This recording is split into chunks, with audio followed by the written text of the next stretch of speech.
Hello and welcome to the Revger Saturday podcast for a brand new episode this week where Rangers go into another international break in unconvincing fashion. I mean, we've won the game against the Hearts on the Sunday. We've got a good draw away at Olympiacos, but there's still just nothing right at this club than the way it's going. And the stuff that we're seeing in the pitch, the quotes that we're hearing in the media for the manager and certain players, it's just it's dire, really dire. And I mean, people might come on here for other teams that maybe watch the podcast and stuff and think that's just like it's just like you're living in a different world. We're supposed to win every game and we're still winning games and we're complaining. It's obviously depending on the way you look at it, but Rangers, I feel it is just completely lost the sense of what it actually is to a lot of people at the club. And we'll go on to obviously throughout when we talk through the Olympiacos game, the Hearts game, like just some of the stuff that's been said in the media. It's like they'd realise what club they're actually at here. It's not just a stepping stone club Well, you're at. It's like it's Rangers at the end of the day. I mean, it's another international break, and I think most Rangers fans are buzzing that it's an Mm. international break, and I think that just tells you where it is. And aye, some of the stuff that's been said and stuff like that lets you know what kind of players you've got in that dressing room. And aye, it's just another international break now where you're like finally can just enjoy life out Rangers for a bit. Nah, 2 weeks to set up and just enjoy yourself and not have to think about when the next painful session is going to come. But I guess the more positive of the two games was the Olympiacos game. I didn't really expect us to get anything here, and on a better day, with a better team, we win that game pretty comfortably, I think. Mm. Olympiacos obviously had their moments throughout the game. We had big chances as well. Cyril Dessers through one-on-one with the goalkeeper and he snatches at his shot. Great work for Václav Černý down the right-hand side. Lays it on a plate for Dessers, straight to the goalkeeper. And it was a bit of a mixed bag here first half, but I thought we really controlled ourselves and kept our shape really well. And I think again with Gio and I think Clement's kind of the same kind of manager. He knows how to manage in European football for a team that, let's be honest, we're not going to dominate a lot of the games in Europe. So we're going to have to set up, we're going to have to be resolute, we're going to have to, Avdi's going to have to know their roles, and we're going to have to defend and play in the counter attack. I feel like that's where Clement's style is, to be honest with you. I think you've seen the stats. We've not lost in a away European game with him as the manager, but you go into the league action, it's completely different because we're the team that has to take the game by the scruff of the neck Control. and be the controlling team in the game. So I think it was just completely different from Sunday, where it just felt like it was a really good team performance. It felt like they were playing for each other. It felt like there was a lot of hard battling throughout the team. And if you go on to it, I mean, Connor Barron and Raskin in the middle of the park basically cut out every single ball that Olympiacos put through. The two of them are fantastic. I thought Czerny was pretty good out in the right hand side. It felt like he was going to be our only outlet if we were to sort of create anything, which ended up it was where he got the assist for Cyril Dessers. Obviously, Dessers takes his goal really well, but still a lot to be desired with his performance. By Rami, thought he was decent, bit quieter. I think you're seeing the kind of the negative, sorry, having him out on the left hand side. He doesn't really get involved as much as you would like him to. Diomande, I thought again wanting a bit more, but it was a good result to come away with. I thought as a team as a whole, I can't really be too critical. In the Olympiacos game, I would have took a point at the start of the game, pretty much. No, I'm the same as you. But I took a point, and obviously the next couple of games coming up in Europe, it's vital that we did get obviously a point here. Just as as I say, Connor Barron, Raskin, fantastic. Sterling as well was playing well, and then the manager thought, just bring him off. Aye, Um, for no just reason. bring him off. Yeah, I mean, I feel sorry for Bajrami, you know what I mean, being wasted out there. Really, he doesn't really get a chance to affect the game. I think he probably how he could. I mean, when I seen Proper starting as well, I must say I was a bit concerned there. And Dessers, I mean, gets the goal, but should get more. And Aye. obviously, we'll touch more on that. But no, I mean, Diomande again for me, just I don't know, I don't see what the guy does really. Um, Nah. but no, but as I say, Raskin and Barron were two that were fantastic. And as you say, coming away with a point, I'll take it. Nah, you know that's the thing. Obviously, Sterling coming in to start, everybody wanted that to happen. I didn't actually think it would, to be honest with you. I thought it would still be Tavernier in there, but aye, Sterling obviously starting, playing really well, subbed off for no reason 5 minutes after the break. Casemiro comes on, does really well, and then obviously Tavernier has to come on the pitch anyway, doesn't he? So aye, I think you're kind of seeing the phasing out of Tavernier, hopefully, for the benefit of the team. But aye, it was obviously a different story on Sunday. Still getting subbed off um, as well. But aye, I think Sterling's done really well since he's came into his actual position for once. Robin Proper, obviously, in this game, I thought probably suits him a bit better as well, European football. But aye, he Just was not at like the fault for guy, the man. goal. He's too I just, lightweight. I'm just not keen on him. I just personally am not a fan. Obviously Balogun, as we say, but he wasn't. It's pity he's no younger and obviously get involved in more games, but have to manage him. But as I say, the real positives were really Barron and Raskin in the middle of the park together. Bye. Nah, that was a bit. It was a good point. See, It see was a with good. these games as well, you know what I think annoys me as well is I just think sometimes go for one of the young lads on, give him a wee chance here. Do you know what I mean? Like I think of Zach Loveless. I'd rather watch Zach Loveless up top than a Dessers or you know what I mean. We've seen some of the young boys last season as well when it came to the Benfica game and that get thrown in and they done all right. I just think to myself at times, do you know what I mean? Throw them on, see what we've got. I think that's one of the biggest mistakes that we make as a club, to be honest with you. I think there's obviously so much demand and so much pressure on Rangers all the time to perform. But I feel that it's also a good place for a young player to develop as well. Like imagine having that pressure on on your shoulders for really early on in your career. I think that would stand you in quite good stead if you were getting the opportunity, see if you were getting the call to play and you're looking at 100% Zach Lovelace. I mean, Cole McKinnon, like, we're struggling for guys in the middle of the park to create, and he still kind of get a game. Nobody knows what Alex Lowry's doing. Robbie Fraser's obviously been knocking on the door over the past couple of months as well. Finlay Curtis, and he's not even been in the any of the teams yet, but he's providing really good numbers in the B team as well. So we've got players coming through. It's unfortunate they're never going to get an opportunity, and I think we have to push for that. Like especially this season. This season's supposed to be basically a development season in it, with to It's see a how right, the it's team a goes and aye. go It's for there. just when you hear what they're talking about, obviously bringing more players through the academy and this kind of stuff, and it's like we need to play them and you need to give them minutes so that we can sell them on for the money that you believe they're worth. You know what I mean? They're no, we can't just keep having these guys doing really well in the youth setup, then they leave the club and then they go on to do. Do you know what I mean? They go and do well. You look at like as I say a Gilmore or anything like that. Like we need to actually give these guys minutes on the park playing for us in the first team. No, that's it. Like there's quality in there. There's quality within the B team that can make that step up if they're given the proper chance. And I'm not just saying 5 minutes at the end of a game. I'm meaning right when we need to actually look for somebody, just sub them on for like you were going to sub on a Kieran Dow or something. Like it makes no difference. Kieran Dow isn't going to do anything for this club. Why is he still getting a nod? Why is he still on the bench? Just give one of the young guys an opportunity. That's it. I mean, as I say, when he brought Tavernier, I thought really you just has to you have to work those guys in. You know what I mean? You can't just play the younger boys. But nah, as I say, I'm happy to come away with a point. Because you know what these games can be like away in Europe, and also the games we get coming up as well. Which I mean, I fancy potentially our chances away in France, but aye, home games, British teams obviously coming up and playing. It's going to be difficult. Yeah, so it's going to be difficult. I think we had to get at least something for this game anyway to kind of be comfortable. I think we're in the top 10 of the Europa League, Mhm. so that's been going good this season. We've done really well. I think you're maybe looking at another win, possibly, and we'll be all right. So, that game against Nice is the next one. There's no reason why we can't go over there and do the exact same thing. I think Olympiacos, obviously Conference League champions last year, they beat Aston Villa home and away. Like they're a good side. They've obviously lost a lot of players and stuff. They've got a good hostile support. We done really well to deal with that and go over there and get a result. So I credit the team for that one. But it couldn't be as long lived as we wanted it to because Cyril Dessers was talking in the media and I basically did he call Rangers shite and himself shite, so that's why he's here.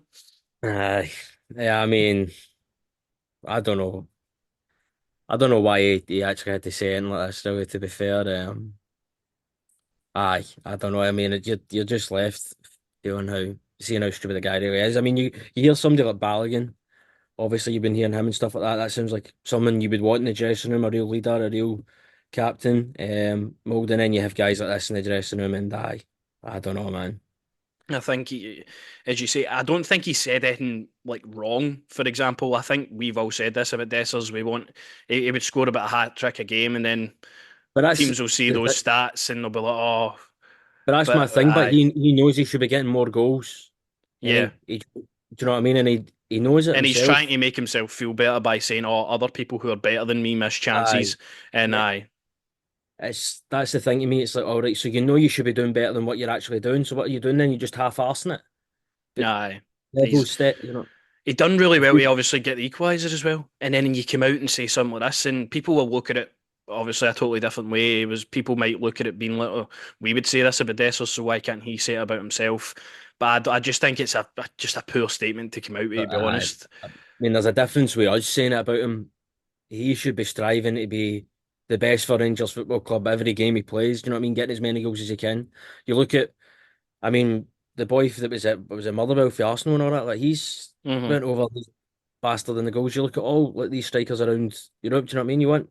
We want rid of you, mate. That's the main thing here. Do you know what I Aye. mean? We want you to score as many goals as you can. Do you know what I mean? We don't want you just to get one goal so you stay here. No, we want you to score three, four a game because we want the money and we want you gone personally. But no, I just think it shows his, as I say, Nah, his his mentality. mentality when he's at the club and what he feels, and it struck me when I saw this at first, being like none of these guys actually really get it what they're in here, like, No, and that kind of does sadden me to an extent. But it was obviously back to league action on the Sunday. I think you knew what kind of performance we were going to get. We were away, obviously, in Europe, so it was going to be an absolute soul destroying performance, and it was. For the first 10 minutes, though, I thought, right, we could actually be onto something here.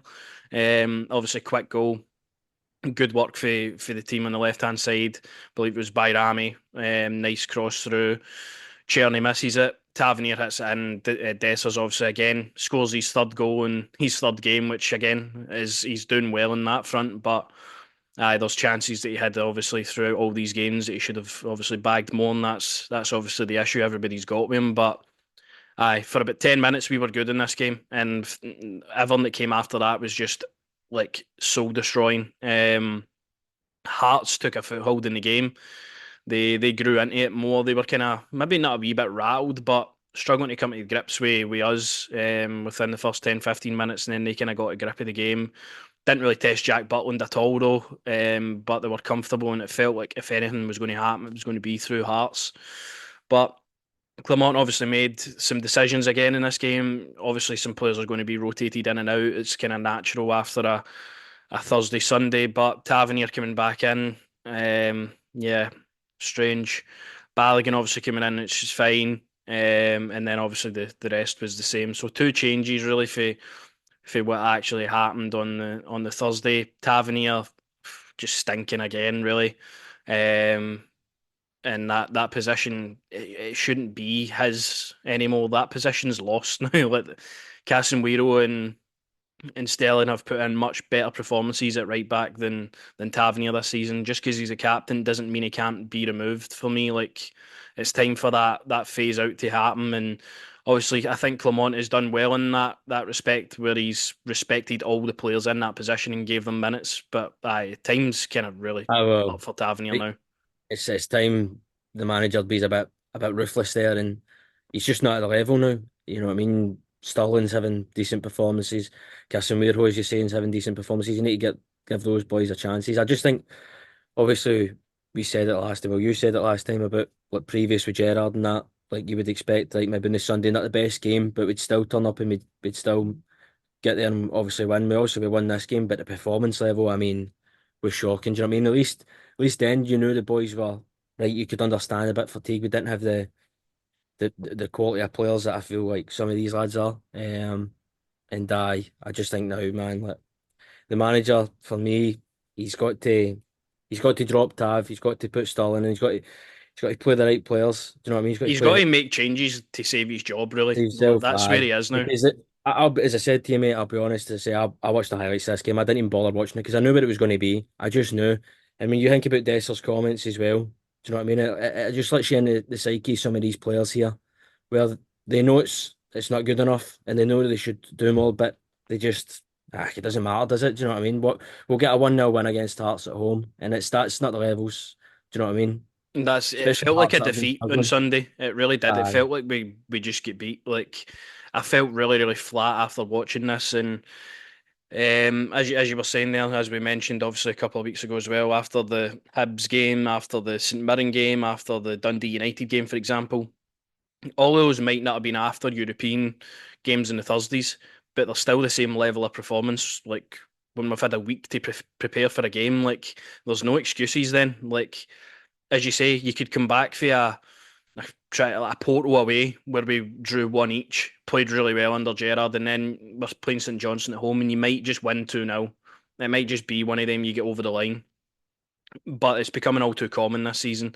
Even for the start of the season against Motherwell, we were hanging on for dear life at Hampden to get a result, and that's just been a theme that's played out for all the league games. Really, I can't remember the last time we played well at Ibrox, in the league anyway. We're winning by one goal at a time. The goal difference isn't getting improved at all. The performance level was absolutely appalling for so many players in this team. I mean, Tavernier, shocking, obviously. Diomande, really, really poor. The front four had a really off day here, actually, on the Sunday. Cherny, nothing stuck for him. Bajrami, obviously, a few nice touches here and there, but it's clear where he has to be playing on the pitch. Dessers is just Dessers, isn't he? He persisted with him for, again, about 75 minutes and then gave somebody a chance. Another thing, the substitutions in this game, crying out for a sub, like, 55 minutes onwards, Hearts, as soon as halftime kicked off, sorry, through one on one, Kenneth Varkas, one on one with Jack Butland, full defence, wiped out, hits the post, obviously.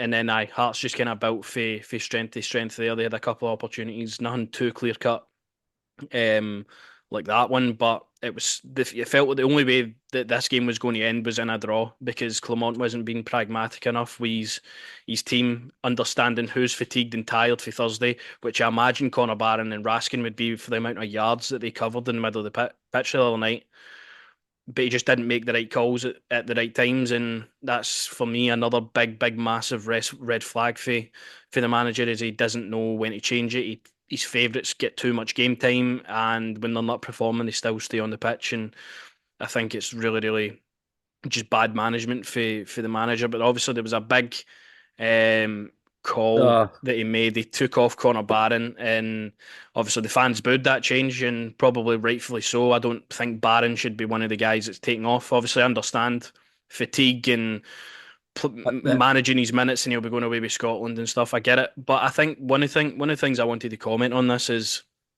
I think Barron is a good player. I think he's fantastic this season. He's really grown into the Rangers shirt, and I think if more people had his attitude, we would be a lot better off than we are. But I think it does say a lot about where we are as a club and a squad that we are booing the manager taking off a centre defensive midfielder at home. To mm, me, that would never happen years ago. We're so desperately trying to hang our hat on somebody because there's nothing in this team to look positive um, about. And Barron's the only guy who is a CDM and he's getting subbed off, which I think is fine. Sub him off, whatever, make the change. But it's because we've hung our hat so heavily on Connor Barron to be that guy for us this season that's people are booing it. And obviously, I thought about it would have kept him on, but I can understand why Clement did it. Aye, I don't know. I just feel I had that thought after seeing the kind of outcry after this. there's no, it's fair play, mate. Do you know what I mean? That I fully understand that. I just, as I say, just because there's not. He's about one of the only ones that actually fights for the jersey. He does a, you know what I mean? He does the basics of the game. He's not, you know what I mean? I've never seen Connor Barnes so far play for Rangers and half-arse it. He's always fully in it. So you can understand, but he's about one of the only positives on the park, Yeah, really, when you think on it. And I tell you what, as well, you're talking about that. It's quite sad where we are now that we're all hanging, as you say, on Connor Barron. Like I feel quite angry. He shouldn't be as I said, he shouldn't be the guy coming into this team where we're looking at him like to. to Yeah. be the guy. Do you know what I mean? Like he should be the young lad coming into the team where there is guys around him that are already those people. Um, I don't know, man. I don't think the manager does himself any favours now when he talks, does he? Really? I just think he just get him down the tunnel in the car and away home because No. anytime he comes out now, he just talks a load of waffle, doesn't he? And It's it's especially like this game, especially just like not even really calling out the fans, but really gaslighting the fans into believing what he believes and stuff. And it's not as if we're not paying the money to go and watch your team play absolute shite. Like, I know it's Hearts we're playing. Hearts are one of the better teams in the league, but Hearts have been absolute guff this season. They're like bottom of the league for a reason. that's what Like, I'm, you know what I mean? That's what I'm saying. Where these players just think it's good enough to turn up and get all right, Hearts are bottom and hang me if we get the one that I mean, I've said it, the big games that we've played here, that's when these players have really shown their true colours. They only fit enough for it. And I just as I say, the manager he waffles on and I've got no time for him. But as I said to you, the board are happy just us being a European team and getting to the cup finals. They don't want to win the league. They don't want to be a serious team. They don't actually want to beat Celtic, which I mean, financially now you look at the way they're going also with the Champions League money that's coming in for it's just like aye, like what we're going to they'll never be close that. is You know what I by mean? we're going to be like a Spurs, like an Arsenal, who big teams never really win anything, no, never really Sad, but dominate. but Too much it's promise, sad, never man. deliver. It's sad because Rangers isn't that, And and I think that's another quote. Obviously, it's on the screen at the moment where like Clement doesn't even believe in. Like that's the mentality that he's given out to his players. Like a striker who scores every week for Rangers will not be at Rangers for long. well, listen, I'm sort of thinking that that's kind of thing to get Dessers out in January. That's just me holding a bit of thing out there. Well, Can we get him off? Can we get him 4D to chess fucking for Philippe Clement, aye. Aye, maybe, but it's just sad. And I think you're dressing him as well, man. They're also highlighting here, like what Dessers has said. You could highlight, as I say, what Leon Balogun's been saying. The way he spoke really is somebody that you would, if you were in a changing room with him, you'd fight. I just think it's similar, as we say, or it's similar to the Man United dressing room, innit? Do you know what I mean? It's half divided. Do you know what I mean? Players who seem to see one or two of them that seem to understand what it means to play for Rangers, and then the rest of them, it's just as I say, it's just a paycheck. Yeah. I don't know. I just think if that's the statements that are coming from the manager as well at Rangers, it makes me feel that the standards are just on the floor Uh, completely. Just I well, I mean, don't what like the attitude for the manager or some of the players when they come out and speak at all. It's just it seems so premeditated. It seems so rehearsed. And I listen to Butland or Balogun speak, and I feel I'm just hearing the genuine thoughts of somebody that plays for Rangers who clearly wants more. And mm, Butland obviously has came out and he's criticised Clement for some of the play and that before. Like, but Butland comes out and handles himself as a guy that you could see as a captain. I feel that it's moving to that way. And as you've said before, Balogun would be my number two in there for at least the season. Because it just feels like we're going nowhere at I mean, times with the current situation. you're talking about standards and things like that. There, like think about the semi-final, but they weren't even wearing suits or that, were they? They were I know tracky it's a bottoms. big thing. It's just a small thing that Rangers is a club esteemed in tradition and stuff. Like you should be like I'm not saying like dressing in suits is going to make you any better at football for the day, Oh, but but it it's holds just you something that carries you like as a Rangers a player that you level, should do. Aye, of course, and that's a I level. feel like that's one of the things that's just been ripped up and put in the bin for the current way this club's been ran at the moment. And as we've said before at the start of the episode, it was just happy to get to the international break, really. But how sad is that? That's what 3 breaks for the international break, and all 3 breaks, most Rangers fans are chomping at the bit for just to get to the Yeah, international break. Do you know what I that's it. mean? Aye, And as I say, obviously, you hear for other fans in there enjoying their football and what have you and that, and you're just thinking to yourself, I just wish football wasn't in my life at all, really, because my football team, I mean, it's honestly, it's just depressing. not good enough. And we've said in every single department of this club, it's just so amateur. It's like for the ticketing, like for just let them cast the wall, and obviously that's maybe one of the only positive things is the new Oh, well, there kit that you, came out. there you go there. Here, give him a new fucking And gear top. them a That'll new shut. kit, that will shut You them know what I up. mean? I make sure it's 75 quid, but so aye, there's just things that are happening. Obviously, the AGM's coming up, and you would expect there'll be Oh, hard hitting conversations and points aye. sprung up at that. But I would probably put my hat on why are my macaroni pies stone cold when I get them for the Rangers and Ibrox. Sorry, so we'll see. Obviously, when that happens, that'll be a big insight to what Massive. their thoughts are into how we improve the situation. But I think on the pitch, I don't really look forward to us playing ever. I'm desperate to get the game done. And the fact that we need to come on here and have to speak about it and pick the bones out of it and rewatch it, and it's definitely been probably the most difficult that it's ever been because this team just doesn't have anything about it, like no identity, no passion, no class, just nothing. And I think that stems for the manager, sorry, and it's just a really sad state of affairs. We made that video about Clement after the Kelly game a couple of weeks ago. That was the one after the international break that time. We're obviously Dundee United when we come back, Nice away, St Johnstone away. There's obviously tough games coming up, and I This is just this don't is the feel he this is survives. aye. I mean, this is the run for me where he has to go. I mean, you've got so as you say, so Johnston, you've got County away, you've got the two away, then you've got obviously Spurs at home, and then you've got the cup final as well, Dundee, and all that as well. So I mean, this is a run here right now where, especially in December, do you know what I mean? You're gonna find out, and I just. Like the guy should already be gone, but as I say, there's nobody really felt in the position to get him gone, is there?